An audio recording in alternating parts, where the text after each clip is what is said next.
ආයුබෝවන් යාළුවනේ සුබ දවසක්. අද මම රැට කන්න පැස්ටා හදන්න යන්නේ. එකතු වෙමු.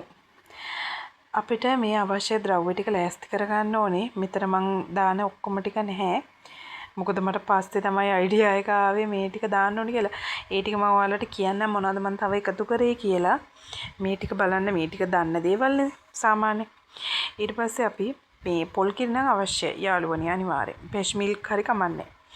අපි මුලින්ම කැරට් ටික එහෙම අතේ ග්‍රේට් කරගන්න එපා යාළුවනේ අතේ කපා ගන්න. එතකොට ටිකක් අර ලොකුවටනේ කැපෙන්නේ අපේ අතින්. ග්‍රේට් කරගත්තම චූටි වැඩි කෑලි. එතකොට අර ටිකක් හැපෙන ගතිය අඩුයි.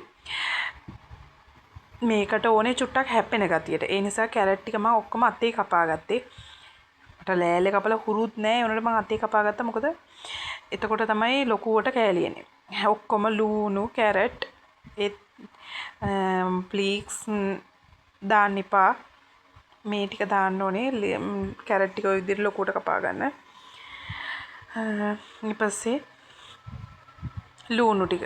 ඒව ලුණු ටික නම් ගෙඩිය දෙකට කපලා ඉවරලා ආයෙත් දෙකට පල්ලා කෑලි 3-4කට කැපුවා නම් ඇති ලොකු ලොකුවට. ඒකල් ලුණු හැපෙන්න තියෙන්න ඕනේ. බෙදුමට වගේ කපන්න එපා යාළුවනේ ලුණු නම්. මම මේ කියන විදිහටම හැදුවොත් ඕගලන්ට රසට හදාගන්න බෑ. මිරිසු ටික ලොකු ලොකුවට කපන්න. මොකද කන්නේ තියයට අයින් කරලා දාන්න පුළුවනි. තක්කාලි එක ගෙඩියයි ගත්තේ මම මේ ලොකු ගෙඩියක් නිසා. ඔයගලන්ට මෙතන ටිකක් හරි දාගන්න පුළුවන්. ඊපස්සේ පැස්ටා ටික ඔන්න ඔය විදිහට මම මේ භාජනයකට දාගන්න. මගේ පැස්ටා මේ භාජනයේ තියෙනවා පැස්ටා වර්ග 3ක් විතර. දීක එක කැරලි එක අර යාමුතු හැඩේ එක ජාති 3ම තියෙනවා. මම එහෙම තෝර බේර දාන්නේ ජාති 3න්ම එකට දාගත්තා. මොකද මම පැකට් ගෙනාවන් පස්සේ කඩලා එක බෝතලෙට දාගෙන ඔය වර්ග 3ක් තියෙනවා.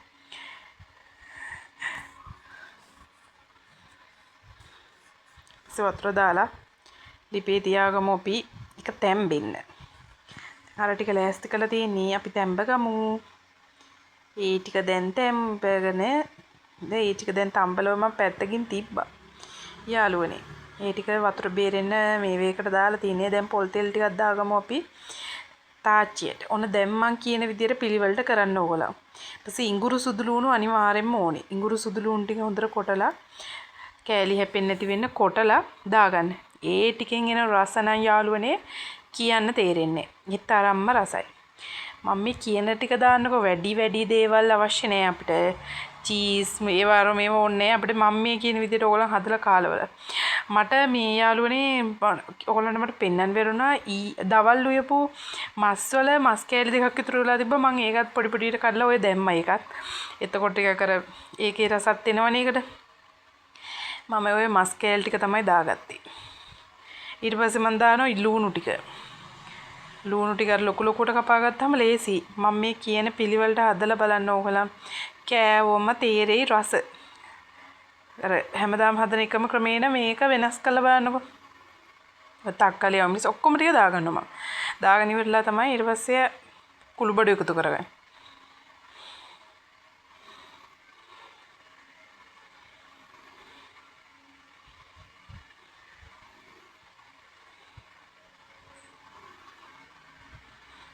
ලුණු තමන්ට අවශ්‍ය තමන්ට රස තේරෙනවනේ. ඒ කියන්නේ තමන්ට තේරෙනවනේ මේ පැස්ට් ටිකට මේ ලුණු ටික ඇති වෙයි කියලා. ඒ නිසා ඒ ගානට ලුණු දාගන්න.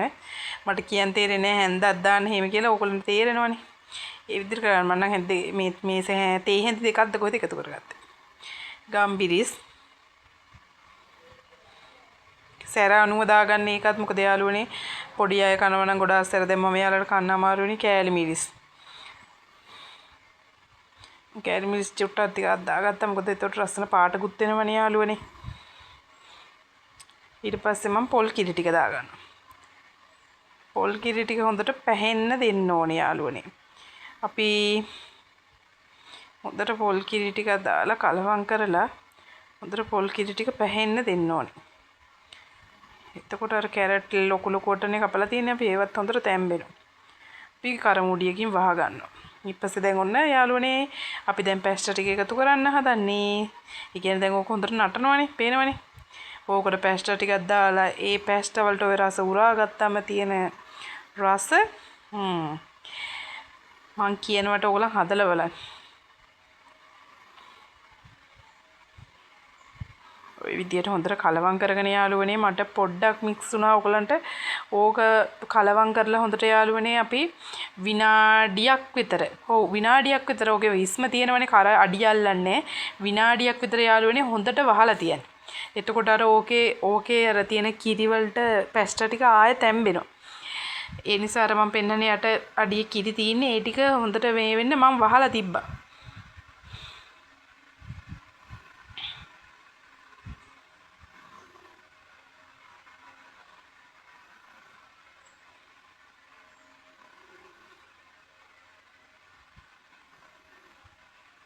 ඔන්න උතනින් තමයි මම වහන්නේ.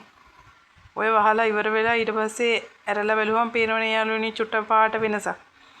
ඒ අර මම වහන එක මට පෙන්වන්න බැරි වුණා. මේ ඔය වහලා ඊට පස්සේ විනාඩියකට පස්සේ ඔය පේනවනේ ටිකක් බොර ගතියට තියෙන හැටි.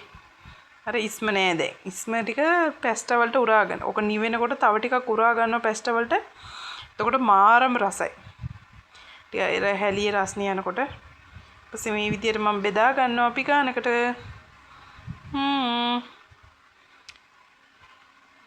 රසම රසයි. try කරලා බලන්න යාළුවනේ. like එකක් දාන්න හොඳයි නම් වීඩියෝ එක කමෙන්ට් එකක් දාන්න අඩුපාඩු තියෙනවා නම් share කරන්න මාව subscribe කරලා නැත්නම් subscribe කරන්න. සුබ දවසක්.